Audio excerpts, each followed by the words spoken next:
बचपन से मैं और दीदी एक दूसरे से बहुत करीब थे। इतने करीब कि हम दोनों एक दूसरे के बिना रह ही नहीं सकते थे। हम साथ खाते, साथ सोते और रात को बिस्तर पर लेटे वो बातें करते जो आमतौर पर लोग किसी से नहीं करते।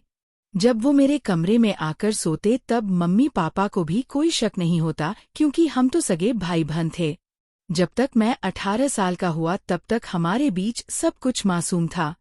लेकिन उसके बाद चीजें धीरे धीरे बदलने लगी। उससे पहले मैं आपको दीदी के बारे में बताता हूँ। उनका नाम वानी है और मैं उन्हें हमेशा वानी दीदी कहकर ही पुकारता था। वह मुझसे 3 साल बड़ी थी। यानी जब मैं 18 का हुआ वह 21 की। वानी दीदी की खूबसूरती ऐसी थी कि कोई भी उन्हें देखकर दीवाना हो जाए। उनके लंबे चमकदार बाल हमेशा खुले रहते थे और उनकी बड़ी बड़ी आंखों में अजीब सा जादू था। जब मैं 18 का हुआ उस समय मेरी जिंदगी में पहली बार एक लड़की आई थी। मेरी गर्लफ्रेंड वो मेरी क्लास में थी और मैं उसे लेकर बहुत ज्यादा सीरियस था। एक दिन हिम्मत करके मैंने पहली बार उसे किस करने की कोशिश की, लेकिन उसी दिन उसने मुझसे ब्रेकअप कर लिया। उसने कहा कि मैं बहुत इमोशनल हूँ और उसे ऐसा लड़का नहीं चाहिए जो उस पर इतना निर्भर हो। उस शाम मैं पूरे समय अपने कमरे में रोता रहा और शायद पहली बार दीदी ने मुझे उस हालत में देखा था। वो मेरे पास आई, मेरे बालों में उंगलियां फेरने लगी और बार बार मुझे चुप कराने की कोशिश करने लगी। लेकिन मैं चुप नहीं हो रहा था। मेरी आंखें सूज चुकी थी, गला बैठ गया था। दीदी ने मेरे गालों को अपने हाथ में लेकर कहा, चुप हो जाना। पागल, कोई भी तुझे यूं रोते हुए देखेगा तो तड़प जाएगा। मैंने कुछ नहीं कहा, बस उसकी आंखों में देखने लगा। अचानक उन्होंने अपना चेहरा मेरे करीब किया और फिर हम दोनों ज्यादा करीब हो गया। वो एक छोटा सा, हल्का सा, कोमल और बहुत ही भावुक था। उस दिन के बाद दीदी को देखने का मेरा नजरिया बदलने लगा।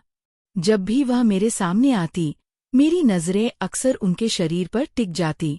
एक बार जब वह कपड़े बदल रही थी और दरवाजा पूरा बंद नहीं था, मैंने उनकी झलक देख ली। वो नज़ारा मेरे जहन में इस कदर बस गया कि मैं उन्हें बार बार देखने की कोशिश करने लगा।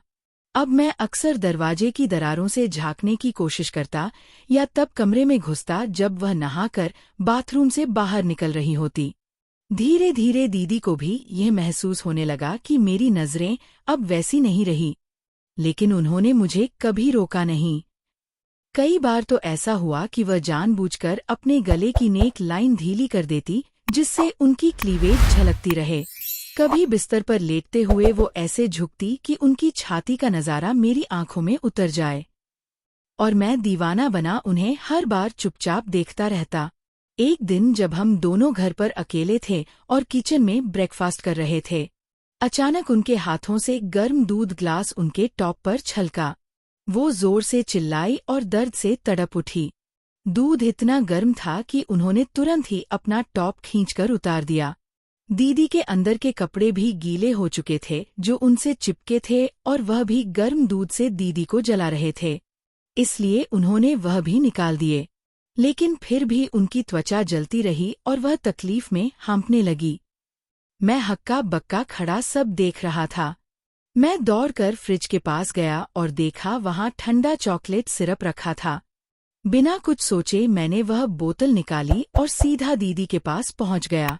उनके सीने पर जहां जलन के निशान थे, वहां धीरे धीरे मैंने ठंडा चॉकलेट सिरप डालना शुरू किया। जैसे जैसे वह ठंडी मिठास उनकी जलती त्वचा से टकराई, दीदी की सांसें गहराने लगी और उनकी आंखों में एक अलग सी राहत और हैरानी भर आई। जब चॉकलेट सिरप लगाने के बाद उनका दर्द कम हुआ, उस वक्त मुझे होश आया कि वानी दीदी जिंदगी में पहली बार मेरे सामने इस हालत में खड़ी है। वो नज़ारा ऐसा था जिसे मैं कभी नहीं भूल सकता। मेरा दिल तेजी से धड़क रहा था और मेरी सांसें थम सी गई थी। तभी दीदी को अचानक ध्यान आया कि मैं उन्हें निहार रहा था। वह झटके से चौंकी और खुद को हाथों से ढकने लगी, लेकिन वो खुद को पूरी तरह छुपा नहीं पा रही थी और उनकी अंगुलियों के बीच से उनकी झलक अब भी मुझे दिख रही थी।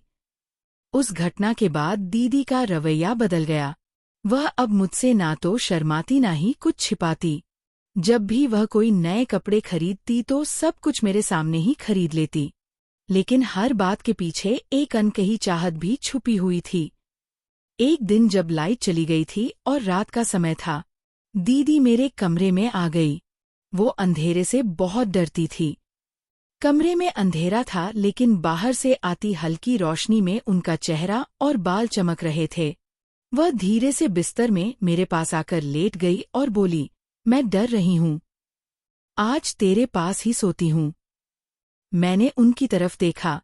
उनकी आंखों में हल्की कंपी थी, लेकिन उनके होठों पर एक छोटी सी मुस्कान भी थी। मैंने धीमे से चादर ओढ़ा और हम दोनों साथ लेट गए, एक दूसरे के बिल्कुल पास। दीदी की गर्म सांसें मेरी गर्दन से टकरा रही थी और मेरे दिल की धड़कन फिर से तेज होने लगी। उसी अंधेरे में दीदी मुझसे बातें करने लगी। कॉलेज की यादें, उनकी सहेलियां, मूवीज और फिर अचानक उन्होंने